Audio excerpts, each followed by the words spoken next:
something where I'm like, God, it's just never really picked up since those magazines. I wonder what they said.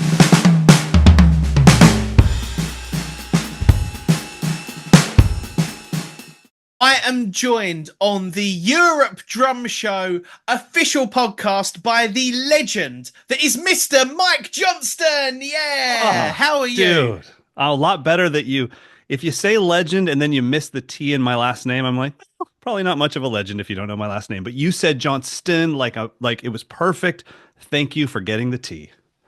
Dude, I have done my homework, and despite severe dyslexia, I've managed to pronounce it correctly. So we're on for a good chat. You got the Um, T.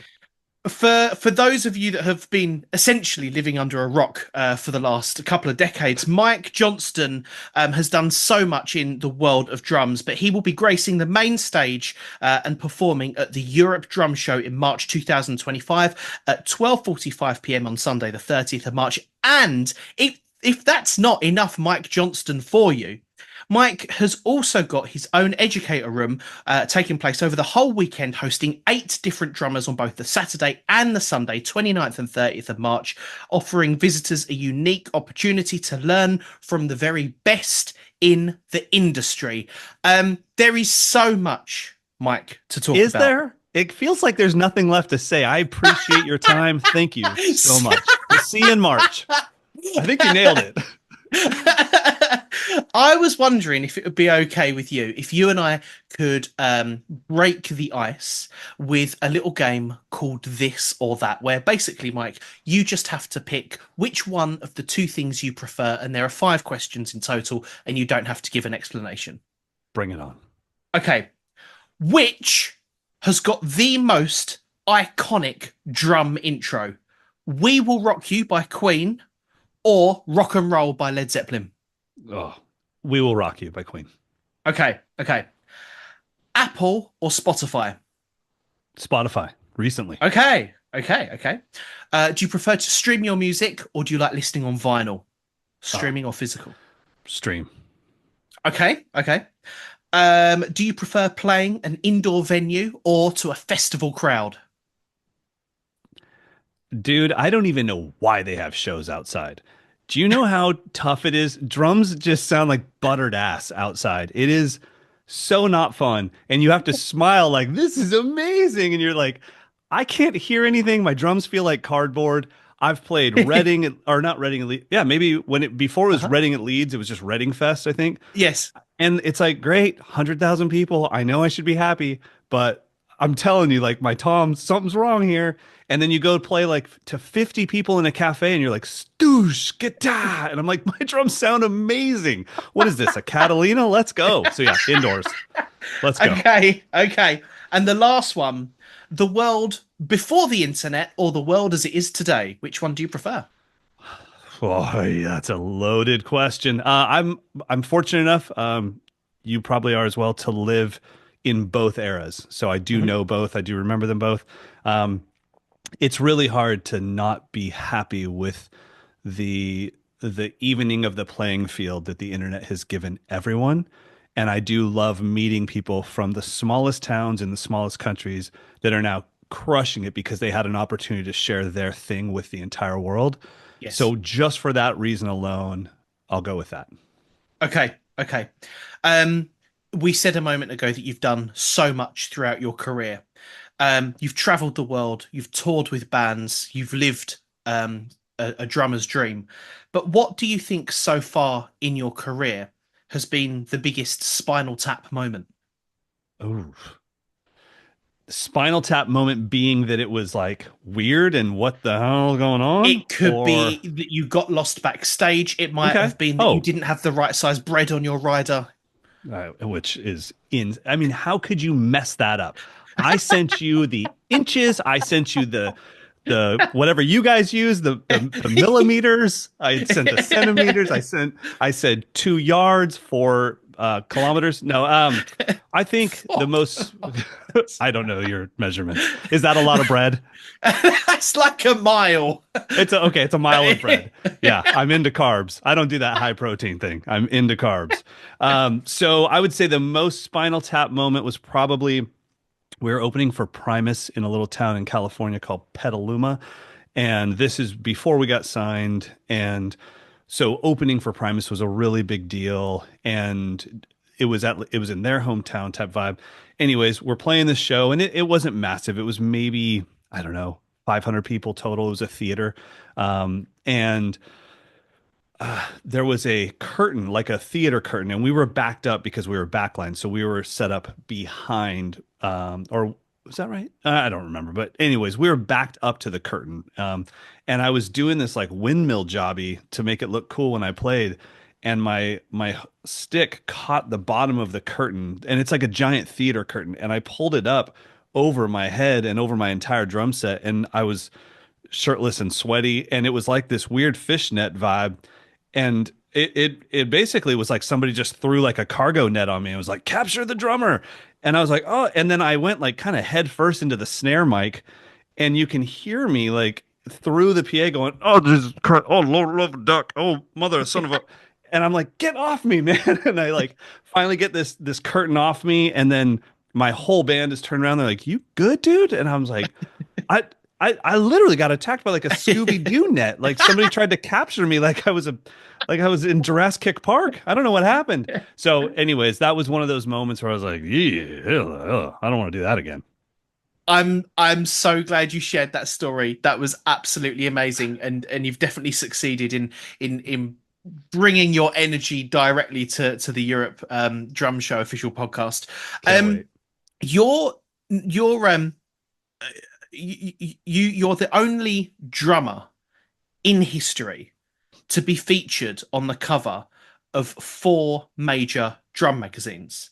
My understanding. You're the only drum instructor to be featured on the cover of Modern Drummer, Drum, Rhythm, and Drummer UK. How Drum does that instructor, yes. When you said drummer, I was like, nah, I'm pretty sure then Neil Peart got the honors. Pretty sure Travis Barker made the cut. Drum, well, again, my dyslexia just had a momentary post-apocalyptic rave. Drum instructor, yes, you're the Yes. only drum instructor in history to be featured on the front of of four drum magazines. Yeah. How does that feel for you? That's an amazing accomplishment. All jokes aside. Yeah, yeah. No, it was incredible. I think now that I look back at it though, it definitely had much less to do with me and more to do with the industry recognizing where we might be headed and people being like, okay, this thing that was kind of like a joke, or maybe we just didn't take it seriously, this internet thing, or even being able to teach on the internet and through a device like a computer. All of a sudden, I think especially the editorial industry was way ahead of the drum industry. The drum industry or music industry in general, as far as instruments, is always just kind of like, well, we've done it this way for 100 years, so let's not rush to judgment. Where the editorial industry is more plugged into tech and to the, what's happening in the world. And I think they just kind of thought like, man, this guy's on to something. Mhm. When I started teaching full time online, like no more private lessons, just all I'm doing is teaching on the internet. I've made a business out of it. And it's working and it's succeeding. And so to me, it was more like they just made me the poster child of here's what's coming. I've honestly never read any of the articles to this date. I don't know what they said. I don't know if they're interview style. Could have been It's really bad. You might have been on the front cover for really bad reasons. it could be something where I'm like, God, it's just never really picked up since those magazines. I wonder what they said. I mean, I could obviously see the cover, and so if it says something like, "The drum world has a new drum hero," I'm like, oh, that's okay. That's going one step too far. Let's leave that to the Neil Pearts and the Travis Barkers of the world. And then if it said, "The drum industry has never seen anything this bad," I'd be like, that's another step too far the other way.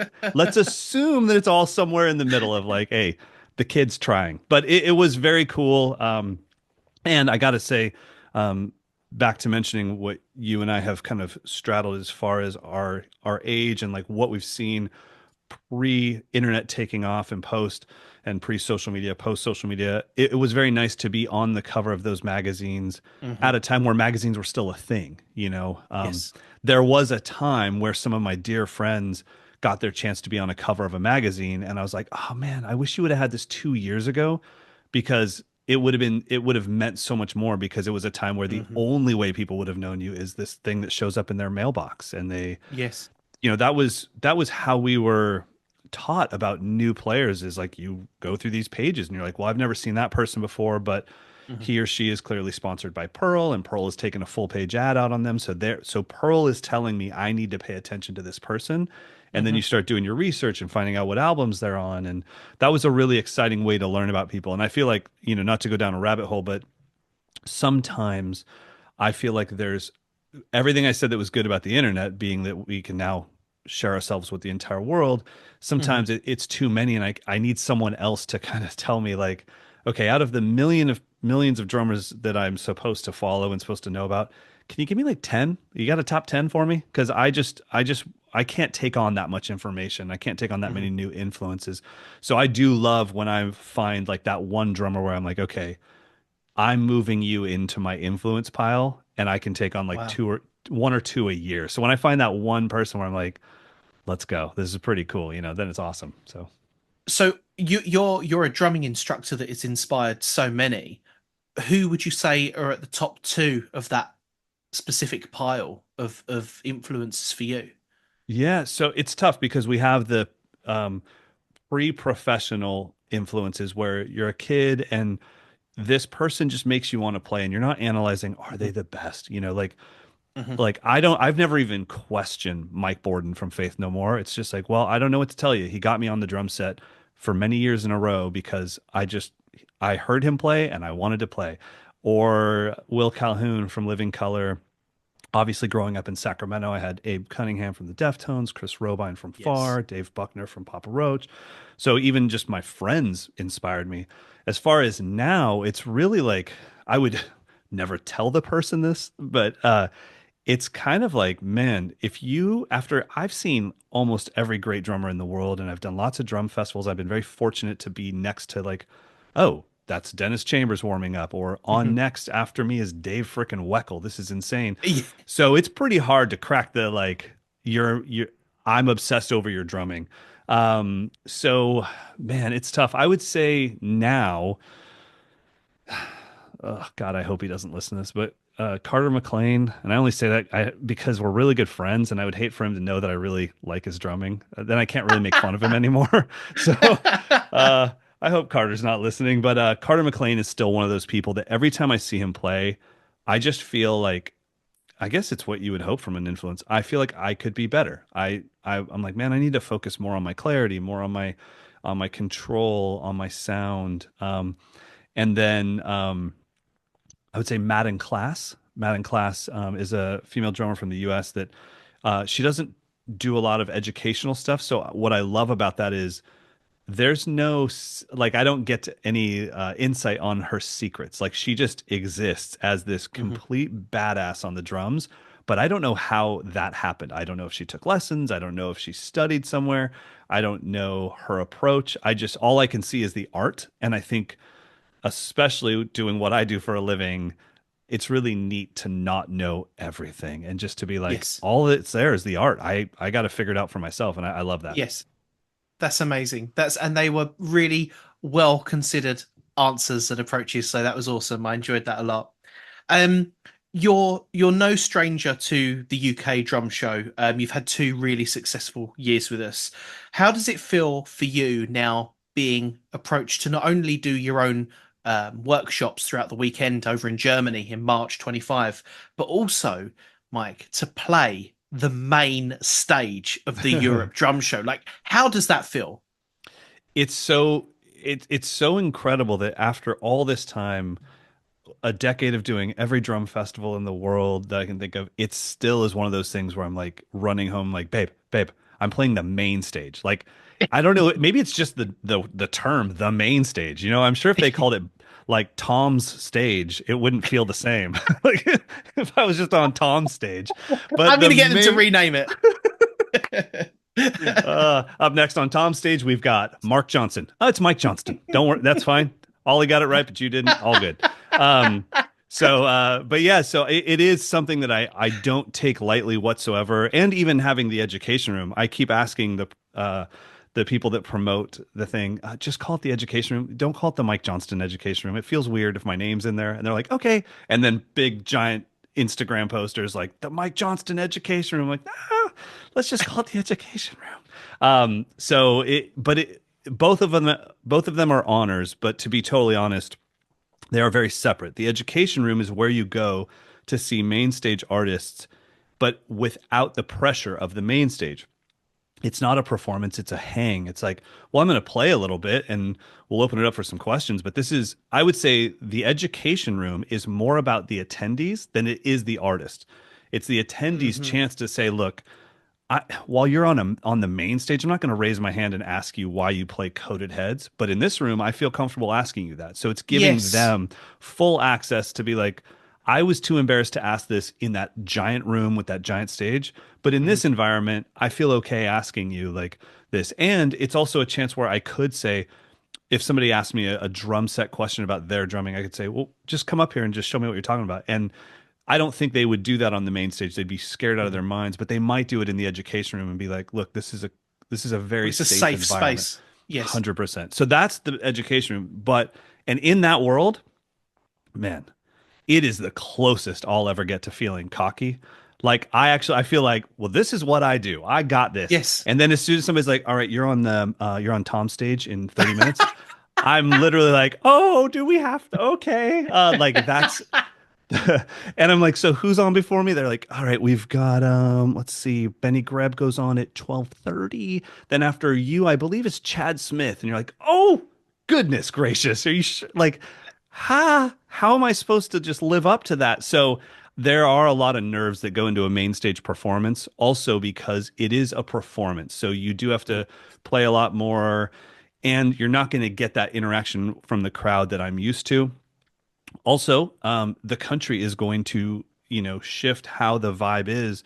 So when you do a clinic in Japan or England or Germany, they're very different as far as how the audiences approach a Right. performer. There's so much different levels of respect. Like one country or one group of people can feel that the way to respect it is to be a part of it and to be engaged. Where another country and another group of people can say, well, the way to respect it is to be quiet and not engage and give you our full attention. Well, those are Hmm. two very different performances. So Hmm. it's up to me to come out of the gates, and in the first moment, I need to find out, are we willing to have fun? So there might be a light joke that just is just for me to check the temperature. And if there's very little laughter and just it's very quiet, it's like, cool, now I know we can't go there. So Hmm. literally within the first 5 minutes of my performance, I'll probably change my performance 6 times based off Wow. of what I'm feeling. So then I'll say something kind of deep, and I'll check everyone's eyes. And if their eyes are glazed over, I know, okay, deep is not where we're going today. Or if they all lean forward a little bit, I'm like, oh, we're ready to get deep and to talk Hmm. about this instrument that we all love, but we're all frustrated by. And so it's like, can I connect with them on an emotional level? If not, then I might move on to tech. And so it's like, all right, guys, we are going to be talking a lot about linear drumming and the ability to speak between hands and feet. And then if Hmm. they light up, I go, oh, it's a tech audience, like technical Hmm. audience. Okay, cool. We'll go. And I love all those different directions, but I can't even pick a path until I've experienced the audience. And this is our first time doing this in Germany, so I don't know what the audience will be like. I think you're going to be welcomed with open arms on that main stage. I've seen your drumming, I've seen your abilities, I've seen what you can do. I've heard your playing, I've been mesmerized by it. And I Thanks, buddy. think that everyone's just going to be blown away. Just give me Thanks, man. £10 for that compliment straight after this. Absolutely. I'll I give you don't my know. invoice Is that a details. mile of bread? Is that 1 mile of bread? I I just need feel to like know. I'm eating. um, as an instructor, you've obviously you've taught so many people over the years. Do you think, and this probably sounds like a really stupid question, but a lot of drummers now are coming forward publicly and saying, I never learnt to sight read. I'm doing Right. everything from feel. From your perspective, I imagine sight reading is absolutely super important. Do you think it matters if people can or can't sight read? And would you recommend doing that? No, it doesn't even weigh on my mind in the slightest. Like the only reason you would need to know how to read is so that I can pass information off to you in that regard. So If you can read, I can then just send you sheet. If you said, "What's this groove?" I can just send you sheet music, and we're done. And you got it, and we're good to go. So that's great, and that's a shorthand for learning. But somebody else might say, like, "Well, I can't read." No problem at all. I'm going to film it for you real quick. I'll play it at 50 BPM, 80 BPM, and then the goal tempo of 120 BPM, and you can learn it by ear. If they say like, I don't really learn by ear, but I learn by watching, then I would ask them, okay, between overhead camera, front angle, and side angle, what's going to be the best way for you to visualize this and Hmm. put it into? So I don't care about any of that stuff. All I care about is you want to learn this thing, and it is my job to crack the code of how to get that information to you in an easy to digest way. And whatever that is for you, that's not up to me. And man, I can't tell you how frustrated I get with teachers that say like, well, this is the way to do it. And I'm like, well, Tom, I know you have your own stage, but it's the truth is that's the way you did it and that's the way you learned it, but not everybody is you. So to me, every single student is is a choose your own adventure book where I just go, okay, well, if we're going to go down that path, then let's go down that path together. Um, and then I also want them to know if for any reason you want to learn to read, I got your back and we can do that. And that's why on my website where I'm not able to have a one-on-one lesson because there's thousands of students, that's why we have all those options. So you're watching the video, you're hearing me play. Underneath the video is the sheet music, and the sheet music is also playable. So you can just press the button and not Wow. read it and just listen to it. And you can slow Mhm. the tempo down and speed it up. So it's kind of like, look, however you learn, I'm good with it. I don't really care about that. Amazing. All I care about is that you have this desire to do this thing, and I know that thing. So to me, that's the joy of education and the joy of teaching is like, well, I have the answer to your question, but it's not as simple as giving you the answer. I have to code the answer to make sense for your brain. And Yes. how can I do that? And I love that process. It's the best. That's amazing. Mike, thank you for joining me on the first ever episode of the Europe Drum Show official podcast. It has been an absolute pleasure to have you on. You've been engaging, insightful, but most importantly, hilarious, which I think most drummers are natural extroverts, aren't they? And you continue 100%. to fly that flag. Mike will be, of course, at the Europe Drum Show all weekend, but he will be performing at 12:45 p.m. On Sunday, the 30th of March, and we cannot wait to see what you bring to the table. So thank you for coming on. Thank you, my friend.